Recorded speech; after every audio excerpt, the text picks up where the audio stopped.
me queda rengo, si me queda chanfle. Por un lado están todas estas cuestiones que tienen que ver con las tasas de natalidad, de mortalidad, los promedios, ¿sí? Donde el objetivo es la población, que ese es solo un polo del biopoder, y el otro polo va más en línea con todas las estrategias que tienen al cuerpo individual como objetivo. Y ahí sí están las estrategias más de tipo anatomopolítico. Y ahí se despliegan, digo, no son, algo que cuesta pensar, no son contradictorias. En general lo que hay es dos niveles, ¿sí? Y no digo niveles porque uno sea más bajo, o digamos, dos dimensiones, dos esferas, que por lo general actúan juntas, porque para conocer las características de la población tenés que empezar a contar uno por uno. Y por eso digo, los registros individuales después terminan sumando para una estrategia más general. Y lo que vos decías del cuerpo tiene que ver, básicamente, en este momento histórico que analiza Foucault, que después nos viene sirviendo para, digamos, nos puede servir para seguir pensando en otros momentos históricos, tiene básicamente que ver con establecer la docilidad y la utilidad del cuerpo. Sí, acá me ponen, anatomopolítica es lo que enraiza, lo que está más en consonancia con despliegues de dispositivos disciplinarios. Nunca en Foucault todo cierra con todo, ¿sí? Digamos, nunca es cuadro de doble entrada. Por esto que les digo que siempre son polos en tensión. Pero podríamos decir que hay mayor afinidad entre las estrategias anatomopolíticas, los dispositivos de poder disciplinario y el registro a nivel individual de cuerpo dócil y útil, ¿sí? Por otro lado, en otro polo, tenemos los aspectos biopolíticos del biopoder, el registro pensado en relación a las poblaciones y las estrategias que ya no tienen que ver tanto con la disciplina, sino con la regulación. Eso no quita que, insisto, en la empiria está todo junto y remezclado, ¿sí? Estas son estilizaciones teóricas que vienen bien para pensar registros de análisis, ¿sí? Pero no mucho más. Esa es la idea. Acá alguien más escribió algo. Esperen que estoy viendo, se me colgó el mouse. Chat 1. Anatomopolítica, es lo que habías dicho, Kamitri. Anatomopolítica es el poder más disciplinario. Sí, podríamos decir que sí. Y rápidamente salgo de ahí porque tampoco quiero volverme demasiado esquemática, ¿sí? Pero como para entendernos. Tengo que volver a compartir, ¿no? La pantalla. Párenle que ya le agarre. Ahí. Bueno, entonces acá tenemos lo que decíamos, Conrad y Foucault. ¿Se ve ahí la pantalla? Joya, seguimos entonces. Ahora vamos un poquito, sí, con este contexto, al concepto propiamente, ¿sí? Algo que menciono en ese artículo que publicamos y que también hay una versión un poquito ligeramente diferente en el libro que escribimos, que compilamos con Silvia, que tiene trabajos de todas nosotras. Medicalización es uno de esos raros ejemplos de conceptos que saltaron la valla de la academia y que, sin que sea, qué concepto, hay gente, digamos, tiene un uso bastante más amplio que otros conceptos, ¿sí? Entonces eso es algo, en principio algo bueno, es como si, bueno, dejó de ser una discusión de expertos o no es solamente una discusión de expertos. Pero después, por otro lado, lo que planteo en ese artículo es que hay como una especie de intercambio, es como decir, se amplió el conocimiento acerca del concepto, se amplió la llegada que tienen las discusiones, pero en ese ampliarse perdió fuerza el concepto. Porque la verdad, sin ser, digamos, una mega fan de la medicalización, es una perspectiva que tiene algunas cosas buenas, tiene algunas cosas bastante potentes, que en general no son las que mayormente se utilizan cuando se habla de la medicalización. Yo hago el chiste, digo, es como tener un super celular y solamente usarlo para hablar con una persona. O no sé, usar una sola función. Hay un cierto arsenal conceptual, metodológico, de características que está bastante piola en la perspectiva de la medicalización, y que sin embargo cuando se habla de medicalización no se utiliza mucho, se restringe a algunas cuestiones. Sin ponernos en policía de qué debería ser la medicalización, lo que sí nos interesa conversar acá es cómo esa subutilización, por decirlo de alguna manera, termina eso, dejando grandes porciones de la perspectiva sin usar, Y también, digamos, haciendo los debates más envolantes, porque siempre hablamos de lo mismo. Hace 40 años que hablamos de lo mismo, siendo que la perspectiva tiene más para dar. ¿Sí? Entonces, acá está un poco escrito, no voy a volver demasiado. El concepto más básico es que medicalizar es hacer o volver a algo médico. Sin embargo, hay una lectura un poco más profunda, o sea, entrándole un poco mejor, la medicalización es un proceso por el cual problemas que previamente no se definían y trataban como problemas médicos pasan a ser considerados médicos, usualmente como enfermedades o trastornos. Estas son las definiciones más generales del concepto, que tienen una bocha de problemas, porque primero, bueno, algo lo vamos a ver, pero restringe mucho a enfermedad, cuando medicalización también tiene que ver con la salud, no solamente con lo patológico. Entonces, viene bien para ir pensándolo. También esta cuestión de previamente no era médico, pero ahora es médico. Sí, como la vida, digamos, cambia, todo cambia, muchas cosas ayer no eran médicas, hoy lo son, eso no las hace menos, digamos, menos válidas, porque quizás el día de mañana dejen de serlo otra vez. Si no, parece que es una cosa, bueno, ¿qué es verdaderamente médico? Y nadie sabe. Digo, si no tiene lectura histórica, lo que es verdaderamente médico también va variando.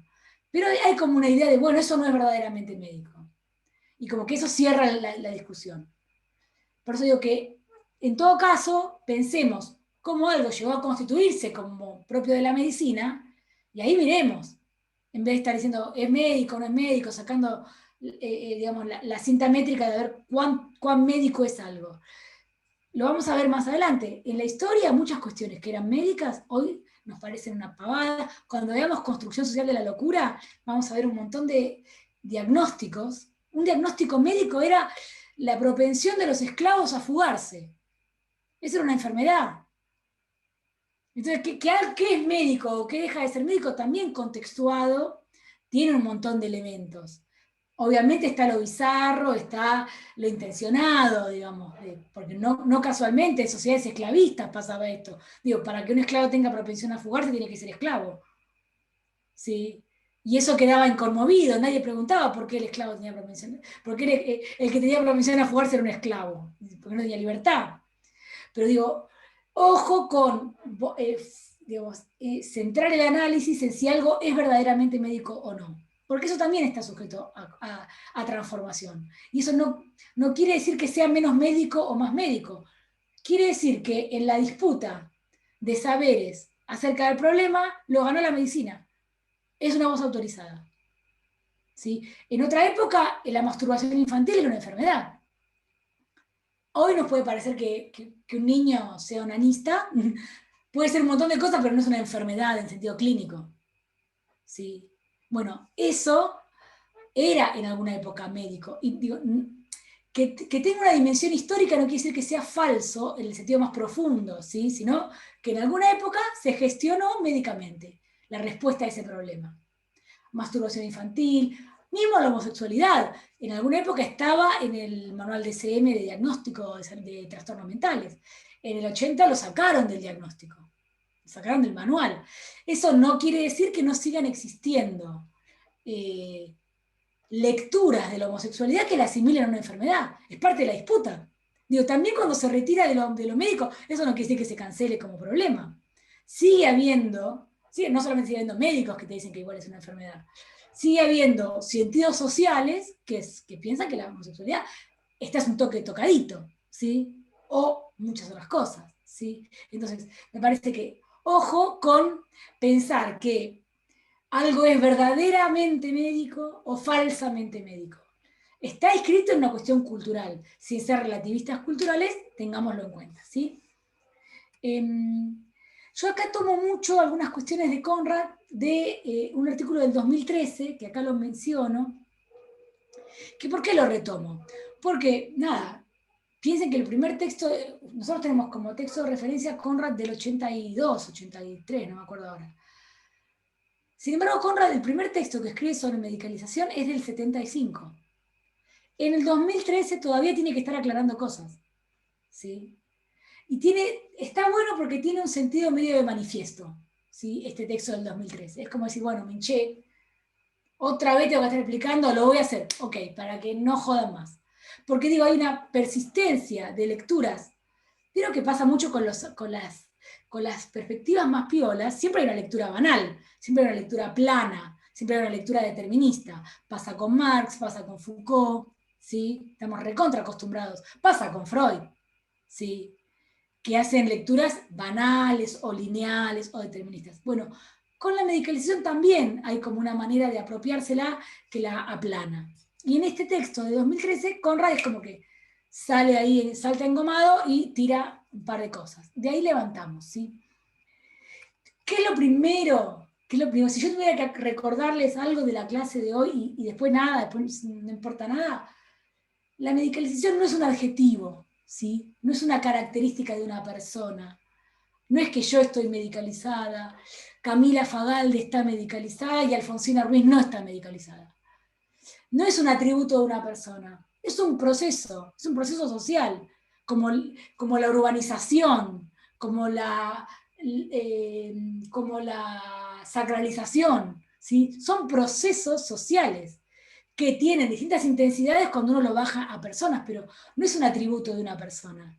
Pensar que la medicalización es algo que le pasa a una persona, deshistoriza el proceso, lo retira de sus cuestiones sociales, ¿sí? Lo vuelve un atributo individual, que es todo lo contrario de lo que estamos pensando cuando pensamos en los procesos sociales, cuando pensamos la locura, cuando pensamos el control, ¿sí? Si no, parece que es una cuestión, digo, es una lectura muy individualista liberal, pensar que la medicalización es algo que le pasa a alguien, ¿sí? Medicalizadas están las sociedades, Occidente cristiano está medicalizado, ¿sí? En todo caso, después lo que vamos a ver es diferentes momentos, diferentes recortes fenomenológicos, a ver qué onda la medicalización. Pero no es que una persona está medicalizada, ¿sí? Por eso la medicalización no es un adjetivo, es un concepto que designa un proceso. Y como venimos viendo, todos los procesos que nosotros vemos son históricos, o se piensan en una dimensión histórica. Entonces, la medicalización, uno puede decir, ¿cómo sé si yo estoy adelante de un fenómeno medicalizado? Y acá vamos a esta tablita que arma, que no la arma como tablita, pero la menciona Conrad. Un fenómeno está medicalizado, podríamos decir, un fenómeno está medicalizado si es definido como un problema en términos médicos, si es descrito con un lenguaje en términos médicos, si es comprendido en un marco en términos médicos, y hago esta énfasis, porque puede pasar todo esto o solo alguna de las cosas, si es tratado a través de una intervención médica. Si algo o todo esto ocurre, podemos decir que estamos frente a un fenómeno medicalizado, ¿sí? No a una persona medicalizada. Porque, y ahora vamos a verlo, la medicalización no es un tipo de terapéutica. Medicalización no es prescripción de medicamentos. Porque no tiene que ver nada más que con la enfermedad. Es como dijimos, si lo podemos abrir, si lo podemos descentrar de los individuos, si lo podemos pensar en términos históricos, si podemos pensar en términos societales, no tiene que ver solamente con una forma de ofrecer una terapéutica para una enfermedad. Tiene que ver con todo aquello que es leído en términos médicos, la definición, la descripción, la comprensión y también los tratamientos. Pero un tratamiento puede no ser farmacológico y ser medicalizante, ¿sí? Por eso, medicalización no es dar medicación. Esto es fundamental, ¿sí? Y la medicalización no es algo que nos hacen individualmente, es algo en lo que estamos insertos en tantos sujetos posmodernos, ¿sí? Porque si no, ¿me entienden que nos corremos de eje? ¿Hasta acá vamos bien? Sí. Y digamos, para añadir entonces a lo que ya venimos pensando, porque fíjense que acá no hay mucha novedad, es pensar más en fenómenos que en individuos, pensar en procesos, pensar en diferentes ejes que pueden estar o no presentes. No es muy distinto de cómo venimos pensando las cosas hasta acá. Y en esta clave no es tan binario decir está medicalizado o no está medicalizado al estilo categórico, sino más una cuestión de gradación, no de degradación, de grado. algo puede estar más o menos medicalizado, porque puede estar más o menos descrito con el lenguaje, pero no tan tratado con una intervención. ¿Vieron? Cuando ponemos a jugar los ejes, podemos decir que el primer eje puede estar bien definido como problema, pero no necesariamente tratado. Se puede decir que algo, qué sé yo, autismo. Hay cierta claridad en algunos, digamos, desde algunos saberes en decir que es una condición, ¿sí? Una condición que se puede pensar médicamente, pero no necesariamente la intervención es solo médica. Hay otra serie de intervenciones posibles. Entonces, digo, cuando uno pone a jugar los ejes, puede pasar también con todo lo que tiene que ver con consumos problemáticos. ¿Sí? Puede no necesariamente ser definido como un problema médico, sino más en la línea de un estilo de vida u otras cosas. Sin embargo, persisten tratamientos con clave muy médica. ¿Sí? Solo podemos ver en juego los ejes cuando vamos a un fenómeno en particular. Si lo decimos bien abstracto, cuesta más de pensar. ¿Sí? Por ejemplo, el parto, el embarazo y el parto, no es en términos formales una enfermedad. ¿Sí? Por eso digo, para separarnos de la idea de que medicalización tiene que ver solo con la enfermedad. Sin embargo, digamos, hay una serie de saberes de tipo médico que concurren ahí a dar ciertas respuestas. ¿Sí? ¿Vamos bien hasta acá? Solo, digamos, si esta diapo queda clara que no es un adjetivo, que no es binario, que no es categorial del estilo si no, levanto bajo la palanca, está o no está medicalizada la persona, si eso está claro, todo lo demás no es tan complicado. ¿Sí? Que digo, aparte va en la línea de lo que nosotros venimos hablando. ¿Sí? Porque si no tenemos que pensar la locura exclusivamente como una desregulación cerebral o una cuestión individual, y ahí no tenemos nada que hacer nosotros como profesionales de la salud mental, como profesionales de las ciencias sociales, perdón. No tenemos nada que hacer. Ustedes vieron la ley de salud mental con Silvia. No tendríamos nada que aportar a los equipos, no tendríamos nada que contribuir al diseño de políticas, ¿sí? Precisamente porque los fenómenos que involucran la medicalización tienen un aspecto social, es que podemos hablar de esto. Si no, sería una cuestión de, como si dijera, cómo se revienta un grano, qué sé yo, no sé, algo, o cómo se baja la fiebre, sería algo lo que no tendríamos que hacer. Bueno, sigamos un poquito más. Acá, lo mismo que hablamos, está un poquito más sistematizado, ¿sí? Cuando se adjetiva, perdemos. Cuando se adjetiva, perdemos, porque es una cuestión de un individuo, ¿sí? Y nosotros vamos por otra línea. Cuando se reduce, también perdemos, porque pensamos que es solamente prescribir medicamentos. Y puede haber medicalización sin fármaco y se nos pasa el elefante por adelante. Ah, no, como no hay fármaco, no hay medicalización. Y no necesariamente es eso. A la vez, pensar que la medicalización es una cuestión de médicos también nos hace perder de vista el hecho de que hay otra serie de actores sociales que están involucrados en los procesos. Piensen en todo lo que tiene que ver con infancias, los docentes, la escuela. Es una institución, es un dispositivo que está fuertemente atravesado por una lógica medicalizante. No estamos hablando de médicos, no es una cuestión clínica nada más la medicalización. ¿Sí? Tiene que ver con todo eso que hablábamos en la matriz, cómo se define, cómo se describe. Entonces, en eso no es solo una cuestión de médicos. Todo lo que tiene que ver con la industria farmacéutica, ¿sí? Que no hablamos ahí de quién te da el remedio, sino de la industria farmacéutica, que tiene un rol cada vez más importante. Ahí no estamos hablando fuertemente, no estamos hablando primordialmente de médicos. Entonces, ojito con decir, la medicalización, primero que es sinónimo de medicación. Entonces, si no hay fármaco, no hay medicalización. Y segundo, que es una cuestión de médicos, porque si no estamos perdiendo de vista otros procesos en la que hay una serie de relevos de actores sociales que también están involucrados. Aun cuando nunca tomaron un fármaco, aun cuando nunca indicaron un fármaco, ¿sí? Y después lo último, que es lo que primero hablamos, esta idea de si siempre pensamos que hay algo que es verdaderamente medicalizado y otro que no, congelamos este mundo, digamos, esta lectura histórica, porque lo que fue antes, hoy no lo es, y quizás el día de mañana vuelva a serlo. De hecho, el ejemplo de la homosexualidad es un tema que está muy candente porque vía neurociencias, lecturas más genéticas, hay toda una línea, no es la única, pero hay toda una línea que busca, digamos, volver a ingresar a la homosexualidad en el mundo de las enfermedades, a través de la cuestión genética. Entonces empiezan a decir, bueno, si hay un gen de la homosexualidad, si hay una predisposición genética a la homosexualidad. Entonces, los debates, digamos, nunca está saldado, nunca es el final. Nosotros estamos en el devenir de la lucha. Aun cuando se sacó la homosexualidad del DSM, eso no es el final. ¿Sí? Después seguimos, y sigue habiendo intereses, o no digo intereses como, vieron una película muy vieja, el doctor Malito afilándose el colmillo. Hay, digamos, saberes, hay actores sociales que vienen con otras líneas de, de lectura respecto del problema. ¿Sí? Digo, si la homosexualidad se conceptualiza como problema al que hay que responder con un saber, aparecen estos saberes. ¿Sí? Entonces, bueno, estas tres, ustedes igual lo tienen en el Power, lo siguen, lo desarrollan después más tranqui, no pasa nada. Como les decía, ¿por qué me preocupa esto? ¿Por ser una policía del pensamiento? Ni ahí, ni en pedo. Sino, porque si no terminamos hablando de una porción de la perspectiva, siempre en la línea del fármaco, siempre en la línea de los médicos, cuando hay un montón de otras cosas que la perspectiva puede ofrecer, si la pensamos en estas claves. ¿Sí?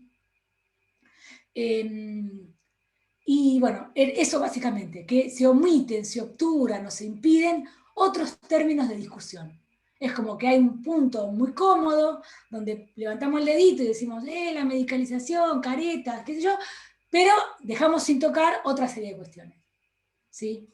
Y lo digo yo que a mí me encanta el tema de fármacos, que trabajo el tema de fármacos, y que aparte nadie se está haciendo el gil en esto. Los fármacos tienen un rol muy importante, pero no se ingresa por fármaco, ¿sí? Es como fármaco está ahí, pero una pavada. Yo y siempre cuento lo mismo, cuando era estudiante como ustedes, en la época que los dinosaurios dominaban la Tierra, el trabajo que hice como estudiante tenía que ver con bulimia y anorexia.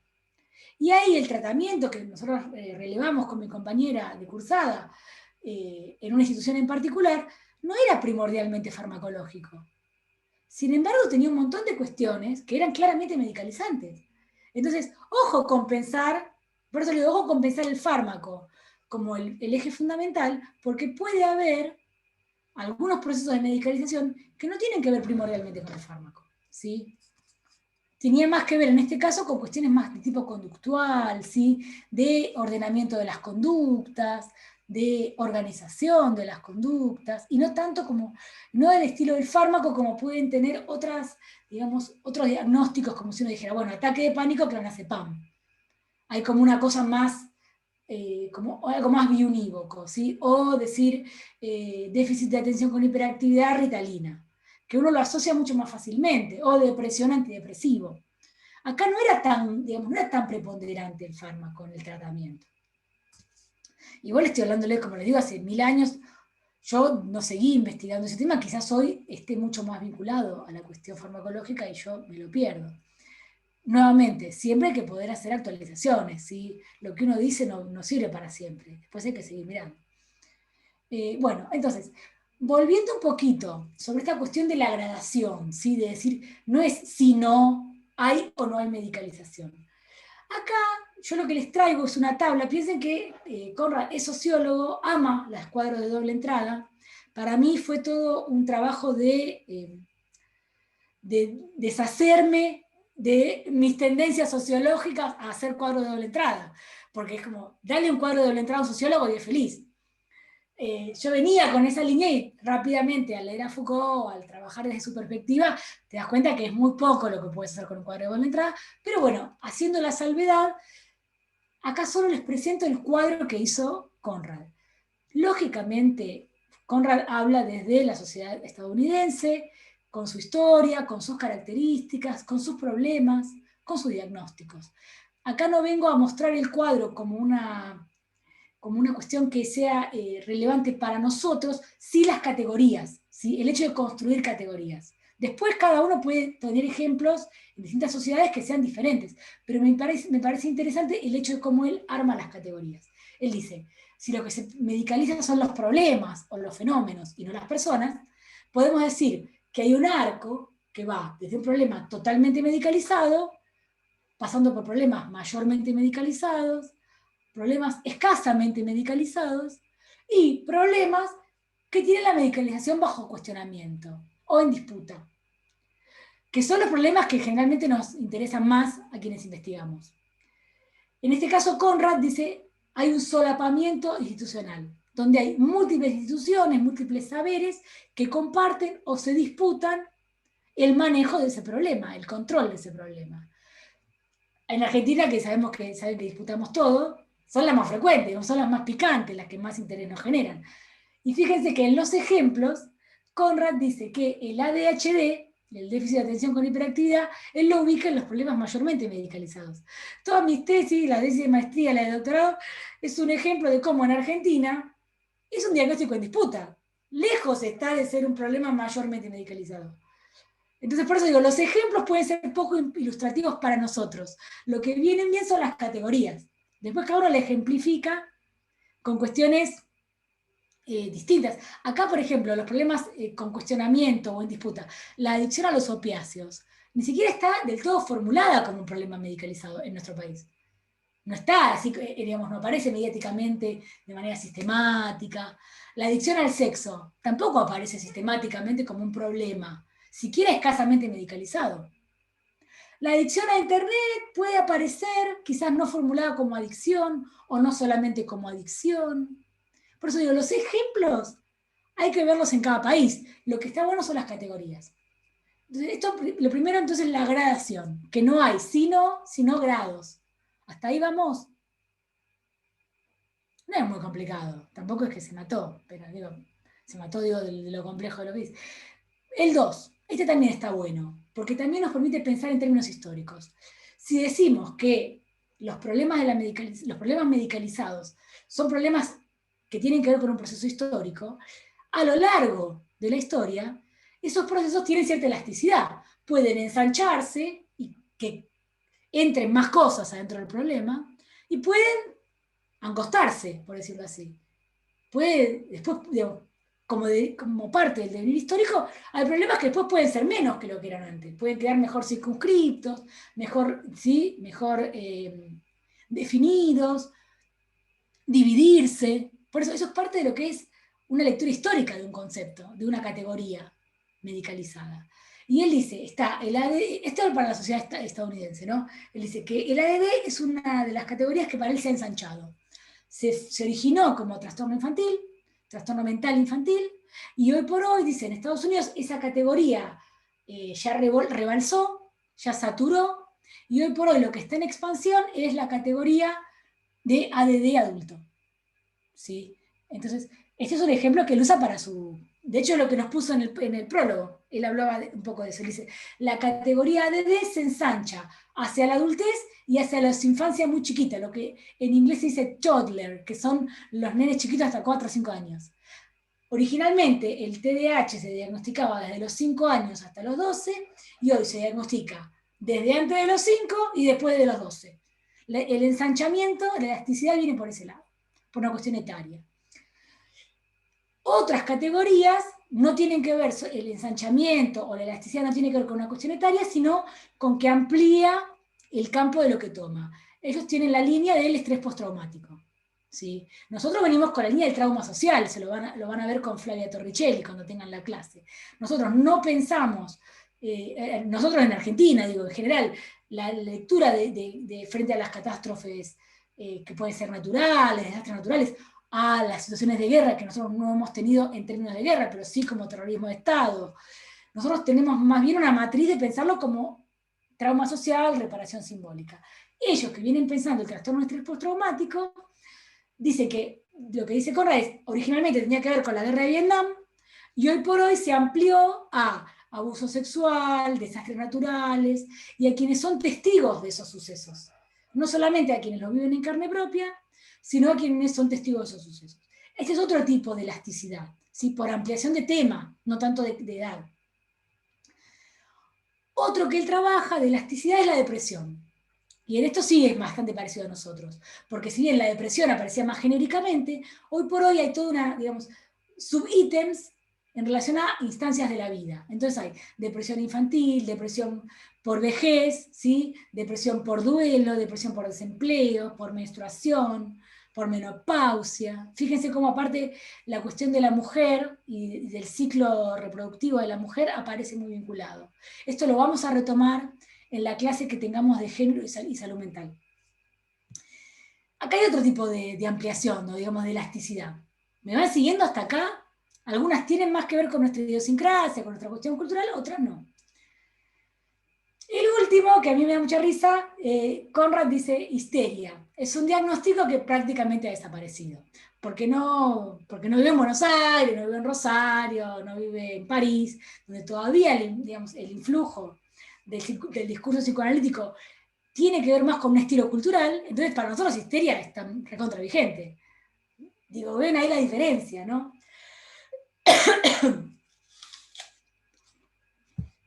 Lo que es cierto, en el caso de histeria, es que, esto es una lectura mía, me hago cargo, tiene más que ver con un componente moral, por eso se lo utiliza como insulto. Histérica es más un insulto, como puede ser idiota o imbécil, que una categoría que realmente lo es. Bueno, idiocia, que es idiotez, imbecilidad, eran categorías propiamente, sí, en el pasado. De hecho, cuando yo hice toda la historia de las categorías previas a la ADD, el niño idiota y el niño imbécil eran categorías psiquiátricas. Así que existían, ¿sí? como el defecto en el control moral. Era una categoría. Existía como patología. Así que bueno, de ahí viene esta cuestión de la elasticidad de las categorías, ¿sí? Esto un poco lo vimos. Si decimos que la medicalización no es un asunto solamente de médicos, sino que es un proceso social que incluye a todos los integrantes, tenemos otros actores. Consumidores, mercado de salud, industria farmacéutica, biotecnología, Internet. Internet es un actor social fuertemente estudiado. Nosotras, de hecho, en el último artículo que publicamos con Mili, con Faraone y con Coti, que es la chica que vino el otro día a presentar el trabajo con las otras chicas, Constanza Leone, trabajábamos cómo Internet posiciona o no en los debates públicos a ciertos actores. ¿Sí? Y trabajamos los medios de comunicación en la prensa online. Por eso digo, Internet es un actor fuerte, ¿sí? Por eso cuando decimos actor no decimos persona, no necesariamente es una persona física, ¿sí? Bueno, entonces también, otros actores. El último, algo que ya un poco lo sugerí, si decimos que la medicalización es un proceso, y decimos que es un proceso histórico, a través del tiempo un fenómeno puede, sucesiva o simultáneamente, medicalizarse, desmedicalizarse, es como la marea, ¿vieron? Avanza, se desmedicaliza y eventualmente se puede remedicalizar. Eso puede ocurrir a lo largo del tiempo o como parte de una disputa. Cuando decimos que el ADD es un diagnóstico en disputa, lo decimos porque simultáneamente hay saberes que dicen que es una enfermedad, saberes que dicen que es un trastorno, saberes que dicen que es un problema de la cultura, saberes que dicen que es un tipo de crianza, saberes que dicen que tiene que ver con una cuestión económica en relación a la exigencia académica. Todo eso está en simultáneo. Es parte de la disputa. ¿Sí? Entonces, otros ejemplos son muy pocos, porque como sabemos, la tendencia general es hacia la medicalización. Es muy poco lo que se desmedicaliza. Como decir, ya donde plantaron bandera, cagaste. Ya la medicina sacó chapa y bueno, ahí tiene el kiosco. Es muy difícil pensar incluso las disputas, pero hay algunos casos que son los que yo les mencionaba. Homosexualidad, que es parte de una disputa. No está saldado. Digo, nunca hay que quedarse tranquilo. Onanismo infantil, lo que les decía, la masturbación infantil, la discapacidad, que el campo de los estudios de la discapacidad solo parcialmente está vinculado con las cuestiones que tienen que ver con lo patológico. También hay cuestiones de estilo de vida, de formas de ser en el mundo a partir de la discapacidad que no entroncan con la cuestión de la enfermedad. Entonces, el campo de la discapacidad es un campo donde la desmedicalización también aparece, ¿sí? El embarazo y el parto, claramente, a la vez que hay procesos de acompañamiento médico fuertemente medicalizados, ultra tecnologizados, tenemos toda otra serie de prácticas que abogan por otro tipo de acompañamiento. Y eso es en simultáneo, por eso no es solo a lo largo de la historia, también es en simultáneo. ¿Vamos bien hasta acá? Bien. Vieron que no es difícil, no es re complicado. Ahora, mucho de esto ni siquiera se menciona cuando si solo hablamos de medicalización como indicación de fármacos, todo esto queda totalmente oscurecido. ¿Sí? Una pregunta. ¿Cómo no? Algo que se me ocurrió, que capaz nada que ver, pero el Y no pasa aborto, nada. el Oh, aborto en este contexto es como que está en un proceso de medicalización, desmedicalización. yo creo que podríamos pensar el fenómeno de la interrupción voluntaria del embarazo, el fenómeno, ¿sí? No la práctica solamente. De hecho, yo no lo mencioné ahora y el otro día cuando Silvia dio la clase yo no pude estar, pero en general yo relaciono mucho todo lo que tuvo que ver con la salida de la ley de salud mental con todo este proceso por la ley de la interrupción voluntaria del embarazo, en muchos puntos, porque sobre todo por las resistencias, porque lo hablábamos y lo hemos hablado mucho con Mili. Se la critica mucho a la ley de salud mental. Ahora, ¿es lo mismo que haya una ley que no la haya? Piénsenlo con aborto. ¿Se deja de militar cuando salió la ley? ¿Porque eso saldó las disputas o va a seguir habiendo resistencias? Una cosa más. El problema del aborto tiene que ver solamente con que no hay suficiente misoprostol. Si el día de mañana nos entierran en misoprostol, ¿se terminó el problema? Entonces, el problema de los recursos es uno de los problemas, pero no es el único problema. Digo porque son los clichés respecto de la ley de salud mental. Obviamente que hacer cosas con recursos siempre es mejor que hacerlas sin recursos, pero ojo con pensar que el problema central son los recursos. Porque aún si tuviéramos los recursos va a haber siempre resistencias. Esas resistencias son corporativas. Esto que planteaba, seguramente sí lo planteó en la ley, cuando lo de la clase de la ley. Las resistencias son culturales, pero también son corporativas a la ley. Por eso cuando dicen, no, pero la ley, viste, la ley es buena en teoría, pero en la práctica, cada vez que dicen eso muere un panda bebé. O podríamos decir un panda bebé no nacido, para ponernos en tema. Ojo con a quién le damos de comer con ese tipo de explicaciones. Después internamente puteen todo lo que quieran, como dice Silvia es una de las que hizo la ley. Yo no digo que sea perfecta, lo que no admito es que contribuyamos a las tendencias que buscan derogar la ley. Ojo con la responsabilidad que tenemos y aquí, digamos, hay un punto en el que cualquier ley que está atravesada, y por eso les digo que hagan el paralelo con la ley de interrupción voluntaria, cualquier ley que está atravesada por estas tensiones tan agudas, va a seguir teniendo, aun cuando sale, va a seguir teniendo problemas. Y va a tener que ser, seguramente, digo, la ley de interrupción no salió, va a haber seguramente que hacer alguna agachada para que salga. Que nos tenemos que comer el codo diciendo tuvo que salir en estos términos. Eso no quiere decir que hay que dejar de militarla, porque por supuesto que hecha la ley no cesan las tensiones. Por eso digo, ojo, a mí me enloquecen esas lecturas, ¿no? Y la ley, viste, es linda, pero está hecha por teóricos, porque después, viste, ¿cómo es la mano? Primero que hay un desconocimiento profundo de lo que es una ley, del alcance que tiene una ley, de lo que tiene que estipular una ley, la diferencia con una reglamentación. Es como exhibir la ignorancia con el escarbadiente entre los dientes, ¿vieron? Y yo digo, ¿viste? Porque esta ley es muy general. Y sí, como son las leyes, papu. Lo otro no es una ley, es una reglamentación. Lo otro no es una reglamentación, es una política pública. Lo otro no es un ítem del presupuesto. O sea, es como un aplastamiento, ¿no? O que es el Estado.